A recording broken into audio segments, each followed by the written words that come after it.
is the Management Review Board meeting for the Integrated Materials Performance Evaluation Program review of the Virginia Agreement State Program.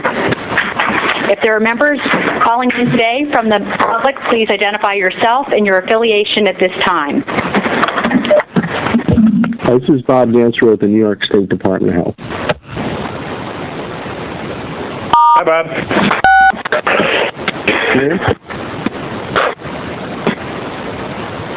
Are there other members of the public calling in today? Yes, hi. This is Erica Gray, Virginia Sierra Club, Richmond, Virginia. Hi, Erica. Hello. Gray, is that G-R-A-Y or G-R-E-Y? That's an A-Y. A-Y, okay, thanks. Are there other members of the public calling in today? Lisa, this is Jim Lynch calling from the MPEP training classroom. We have 5 members of various agreement states here along with me. But they're not members of the public. Well, they are. Is Mr. Martin still on the call?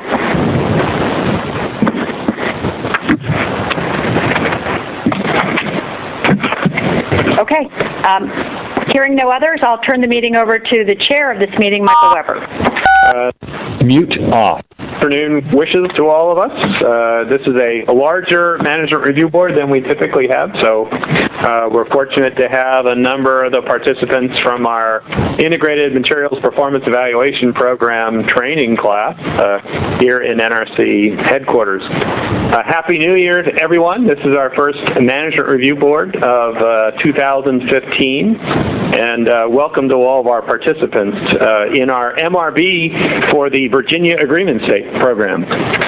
My name's Michael Weber, and I'm NRC's Deputy Executive Director for Materials, Waste, Research, State, Tribal, and Compliance Programs. I haven't been here doing this for the last 6 months. Roy Zimmerman acted in this capacity, so certainly appreciate Roy's acting for me for the last 6 months and wish him every success in his retirement. It's great to be back in my normal position, and nothing do I look forward to more than participating in management review boards, so it's a good thing.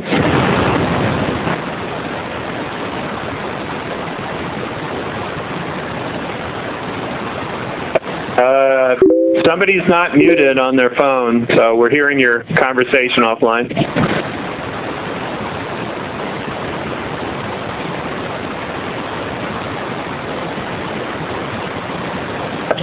So those of you on the phone line, if you could, we're picking up a lot of background noise.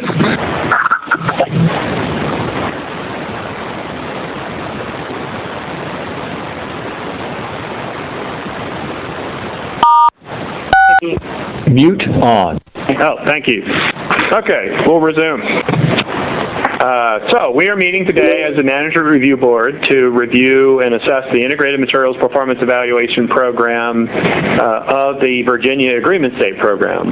The MPEP team conducted a thorough evaluation of the Virginia program in November of 2014, and that review, of course, included examination of the Commonwealth's response to the questionnaire, review of the statutes and regulations, analysis of information that was provided to us by the Commonwealth, technical review of regulatory actions, field accompaniments of qualified inspectors, and interviews with both Virginia staff and managers. The Management Review Board will make an overall assessment of the team's review, along with other information shared with the MRB by the Commonwealth in today's MRB. By the end of the meeting, the board will determine the adequacy and compatibility of the Virginia Agreement State Program. A little bit about the Virginia program. It is administered by the Radioactive Materials Program, the Office of Radiological Health, and that office ultimately reports up through the Virginia Commissioner of Health. Virginia became the 36th agreement state in 2009, so this MPEP and this Management Review Board represents its second since becoming an agreement state. Virginia regulates about 400 specific licensees who are authorized to use byproduct sourced and certain quantities of special nuclear material. The period of the review is from November 5th, 2010 to November 7th, 2014. The MPEP team discussed the preliminary results of the review at the end of the MPEP on-site review, November 7th, and provided a draft of the report and promptly received the Commonwealth comments on November 25th. I think that was one day after we provided the draft report, so that was especially prompt, and we appreciate that. During the previous MPEP review in 2010, the MPEP team and the MRB found the Virginia program was adequate to protect public health and safety and compatible with all indicators satisfactory, and one specific recommendation regarding the use of qualification journals for employees at the Virginia program. At this point, I'd like to introduce the other members of the Management Review Board. To my right is Brad Jones. Brad is currently the Assistant General Counsel for Reactor Materials Rulemaking in NRC's Office of the General Counsel, and effective February 4th, he will commence serving as the Deputy General Counsel for the Nuclear Regulatory Commission. And so the person to my left is Mary Spencer, and Mary, I understand, will be beginning her role as the Assistant General Counsel for Reactor Materials Rulemaking effective the same date. So we'll be seeing more of Mary and less of Brad, unless Brad usurps the role back from Mary because he loves Management Review Boards so much. Scott Moore is with us. Scott is the Deputy Office Director of the Office of Nuclear Material Safety and Safeguards. Darrell Roberts is on video from our Region 3 office, where he serves as the Deputy Regional Administrator. You can see him with his hand up out there in Lyle. And Gonzalo Perez is with us from the state of California, and he is serving as the Organization of Agreement States Liaison for our Management Review Board today. I want to welcome the representatives of the Commonwealth of Virginia who are participating in our meeting both in person here in Rockville as well as on the phone, I believe, from offices in the Commonwealth. Steve Harrison is joining us as the Director of the Virginia Office of Radiological Health. Is Steve with us? Yes, indeed, Mike.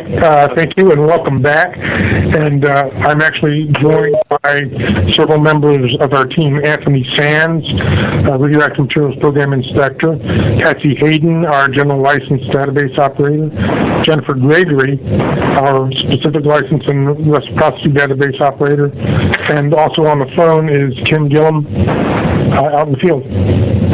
Wow, it's almost your entire program. Indeed. And with us here in Rockville, we have Mike Welling, who's the Supervisor for the Radiological Materials Program, and a colleague, Charles Coleman. Hi, Charles. Welcome. Welcome, Doctor. Well, so we do have the whole program. All right. Welcome to all of you, and thank you for participating in our Management Review Board. The MPEP review was conducted by a team led by Randy Erickson, who served as team leader from our Region 4 office, along with Donna Janda from NRC Region 1, Jeffrey Warren from NRC Region 3. Is that you, Jeff, out in Lyle? All right. Take the hand wave as an affirmative. And also Charlene Graham from the state of Ohio. Charlene, are you on with us? Yes, I'm here. Great. Good to hear your voice. Thanks to all the MPEP team members for your service conducting the review, and welcome to the MRB. We also have a number of observers here with us for this Management Review Board, and as I introduced them before, they're in our offices to participate in MPEP team training, so welcome to all of you. We'll have you go around and introduce yourselves, perhaps starting down here. Leo Baker-Smith, State of Florida Department of Health, Radiation Control. Todd Jackson, NRC Region 1. Steve Seeger, State Tennessee Division of Radiological Health. Linda Gerthy, NRC Region 4. Mark Yeager, South Carolina Department of Health and Environmental Control. Ryan Crafty, NRC Region 3. Bill Bogle, Utah Division of Radiation. Nancy Stanley, New Jersey Department of Environmental Protection. Caleb Smith, State of Florida, Bureau of Radiation Control. Jeff Corrado, Radiation Control. That's Shoki, Virginia. Tyler Cruz, Minnesota Department of Health. Pat Becker, State of Ohio, Department of Health, Bureau of Radiation Protection. Jim Barnhart, Department of Health, Florida. Representative, NRC, Region 1. Marian Aberdeen, NRC, Office of Nuclear Materials and Safety and Safeguards. I'm David Stackman, NFL. Stephen James, Ohio Department of Health, Bureau of Radiation Protection. Okay, and other people who are joining us who have not yet been introduced. Malcolm White, NMSS. Jack Foster, NRC, OEDO. I think that's everyone here. Do we have anybody on video with you, Dan, in Region 1? I'd like to get Dan Combs in Region 1 with me. I have Farrah Gaskins and Bob Gallagher. Welcome. And anyone else there with you, Daryl, in Region 3? That's a negative. It's just myself and Jeff Moore. Okay. And anyone joining us on the phone? I heard Bob Dancer from the state of New York, and I also heard, I guess we had a kind of a phone line to the team training area, right?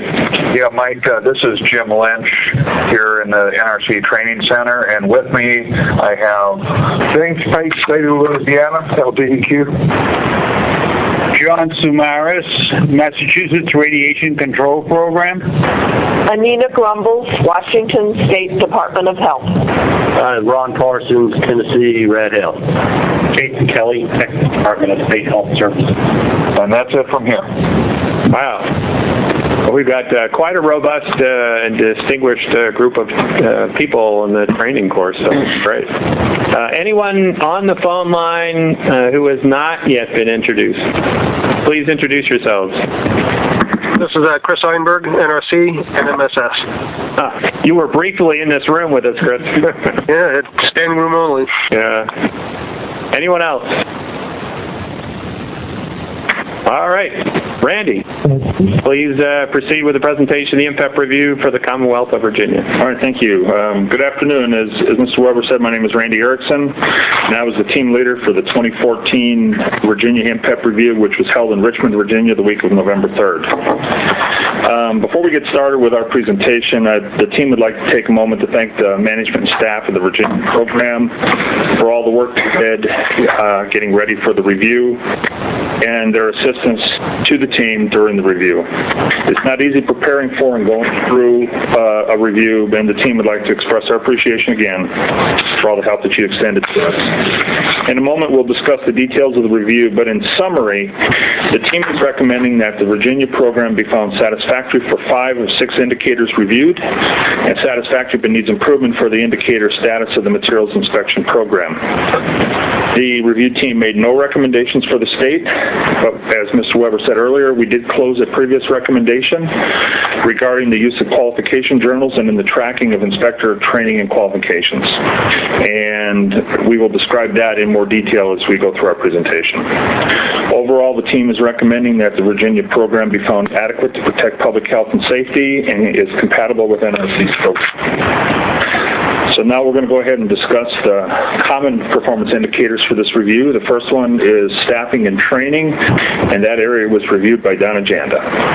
Thank you, Randy. Good afternoon, everyone. Sorry, everybody. See who doesn't speak up.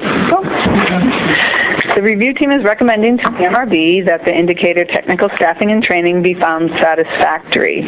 In making this determination, the review team noted that no technical staff or managers left the program during the review period. One technical staff member joined the program in 2012 and is currently undergoing some more of his qualification training, and another technical staff member who joined the program during the previous review period was undergoing qualification training in the early part of this MPEP review 2011-2012 timeframe. So while both of those individuals were undergoing their training, the program did experience a backlog in their inspections, and that was due in part to a shortage of qualified staff. And that backlog will be discussed in Section 3.2 under the status of the materials inspection program.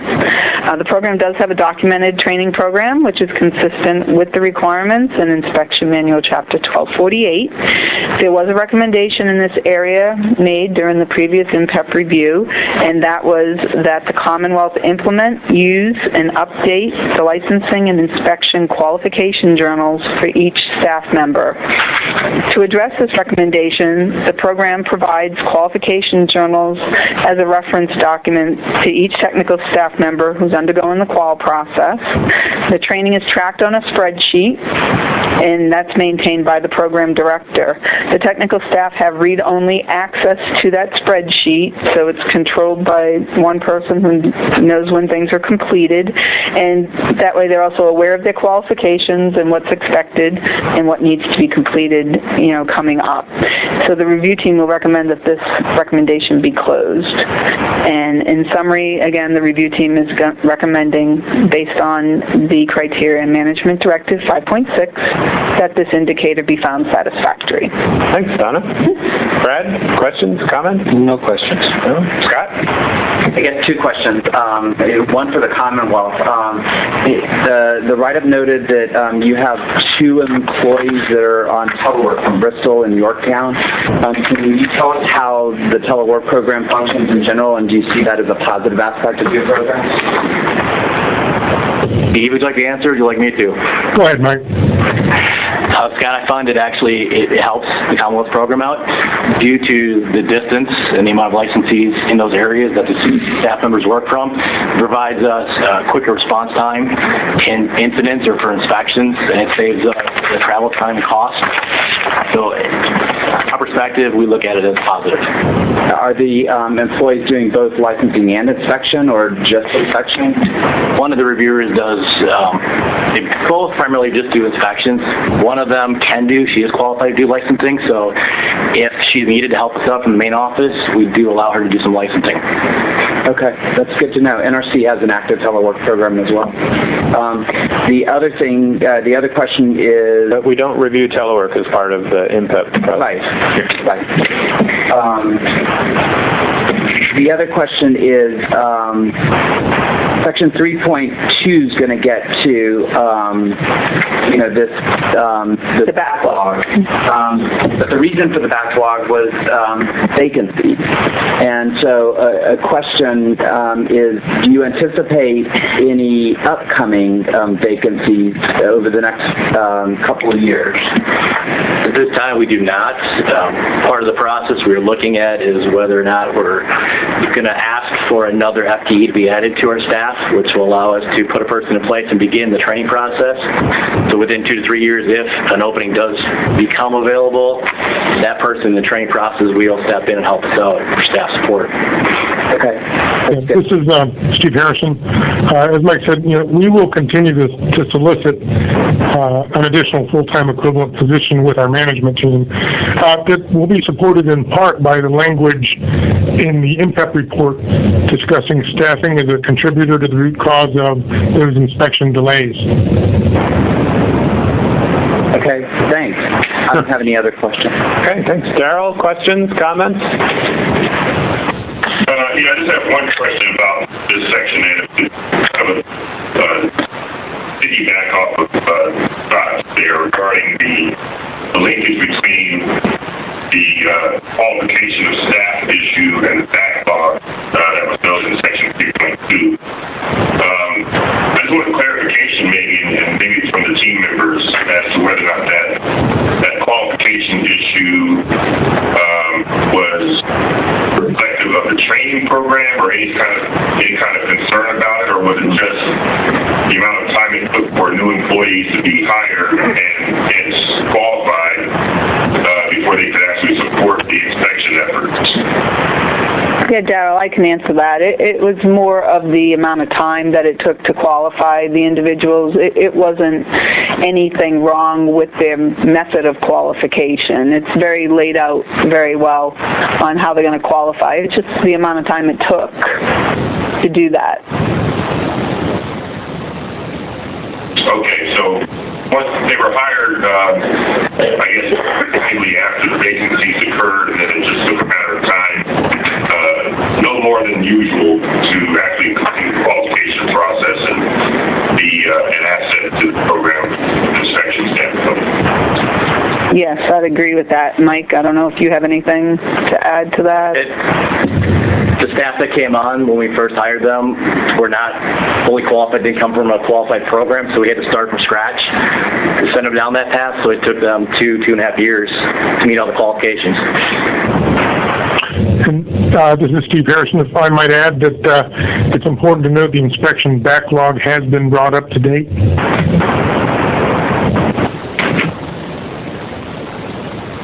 Yeah, understanding that, I read that, being that from the report. Thank you. Anything else, Darrell? Okay, thanks. Gonzalo, any questions or comments? No, I don't have any. Thank you. Okay. So, Brad, your view with respect to the team's recommendations, including closing the prior recommendation from the previous review? I agree. Okay. Scott? I also agree. Darrell? I agree as well. And Gonzalo? I agree. Okay. Let's go on to status of materials inspection program. All right, and that area was reviewed by Jeff Warren. For the status of materials inspection program, the review team is recommending to the NRC things that are become satisfactory but needs improvement. In making that determination, the review team found that the program conducted 291 high-priority inspections and 65 initial inspections during the review period, but that 16.8% of those inspections were performed overdue. As we've discussed, before the previous review, the program lost 2 inspection personnel. To fill these positions, the program hired 2 new personnel around the time of that last review. Because it took time for these 2 individuals to become fully trained, the program was unable to perform all inspections before they became overdue. They made a plan, and they followed the plan to get caught up. This plan focused on first performing high-priority inspections, and then working on getting caught up on initial inspections, which were primarily of lower-priority licensees. At the time of this review, the program had reduced the number of overdue inspections to only 1 routine inspection, which I understand has now been completed. As such, the program had essentially restored compliance and was performing inspections timely. Because of this, the team is not making any recommendations for the indicator. The review team also determined that the majority of inspection reports, significantly more than 90%, were issued within 30 days after the final day of the inspection. They also inspected more than 20% of the reciprocity licensees each year during the review period. So therefore, based on the impact evaluation criteria, specifically based on the 16.8% performed overdue during the review period, the review team is recommending that the indicator status of the materials inspection program be found satisfactory but needs improvement. Thanks, Jeff. Brad, questions, comments? Yeah, I wanted to explore a little bit when they got the inspectors fully qualified and they began work on this backlog. Is this a situation where they've been essentially caught up for a year or 2 since those were qualified, and this number, the 16%, is driven by the first 2 years? You've got mail. Yeah, it was mostly the first 2 years and then catching up over the last 2 years. What's our standard for designating something as needs improvement in a situation such as this, where there's been some sustained period of performance? So the standard in this case is that anything less than 10% is considered satisfactory. Above 10% to 25% is considered satisfactory, needs improvement. Anything over 25% is considered unsatisfactory.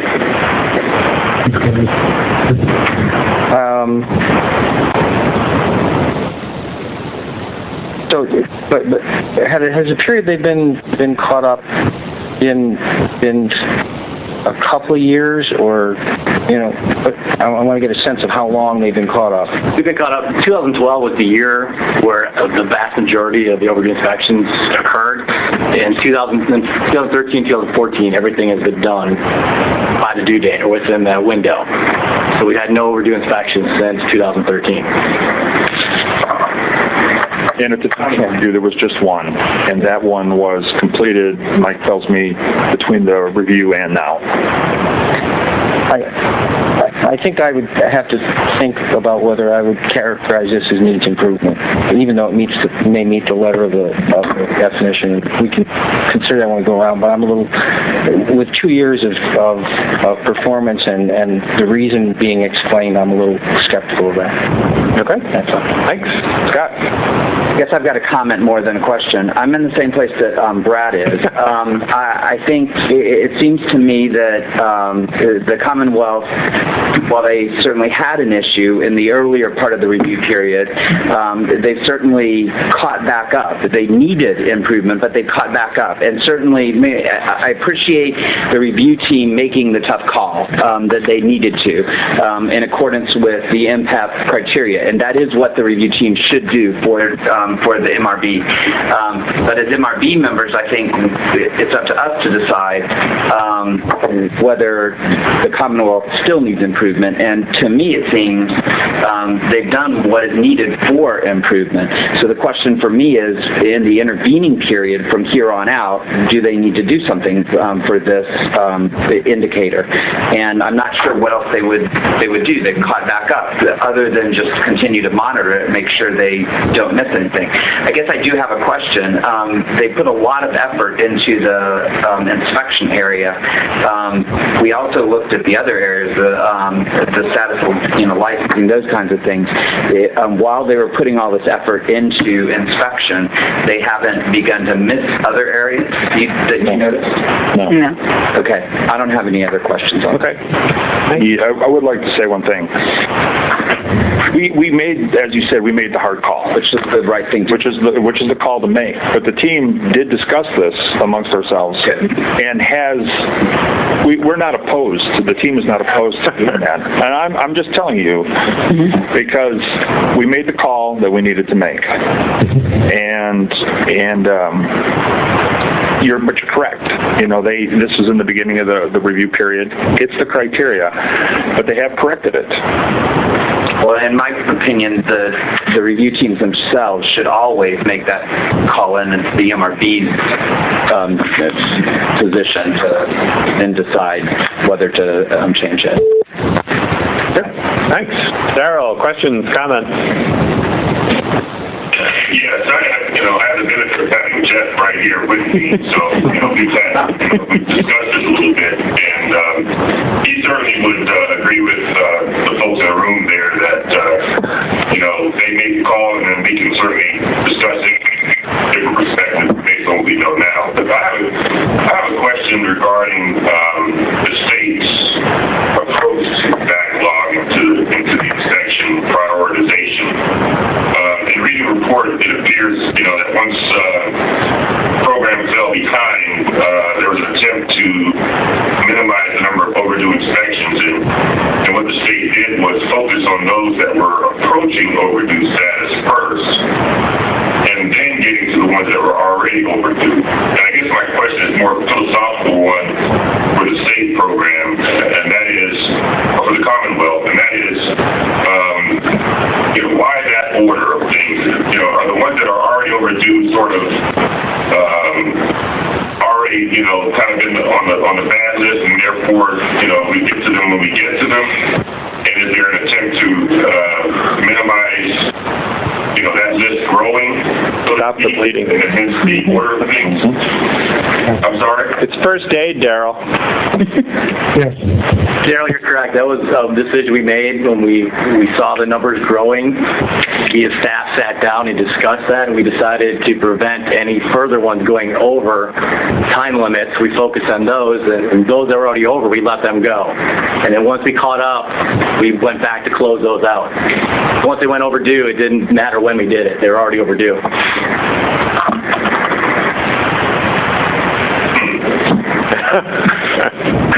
But we did prioritize also by the type of licensing they were. So we looked at the higher activities, priority 1s, 2s, and 3s versus 5s. So we focused our energy on the higher priorities first and lower priorities second. And I think that's the important takeaway from this, is that while looking at the number of backlog inspections, an effort was made to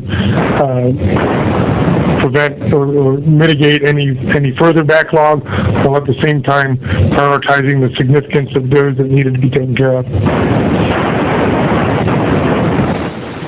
and I think that last comment is what I was kind of looking for, that there was a prioritization that took into account more than just whether they were already overdue or not, but also, the prioritization within the program in terms of what types of licensees these were and the categorization of, the types of materials they had, so on and so forth. So that's where my thought process was.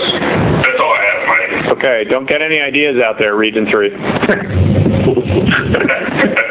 Gonzalo, comments, questions? I might sound a little bit like a broken record. I have the same question that Brad does, but just phrased a little bit differently.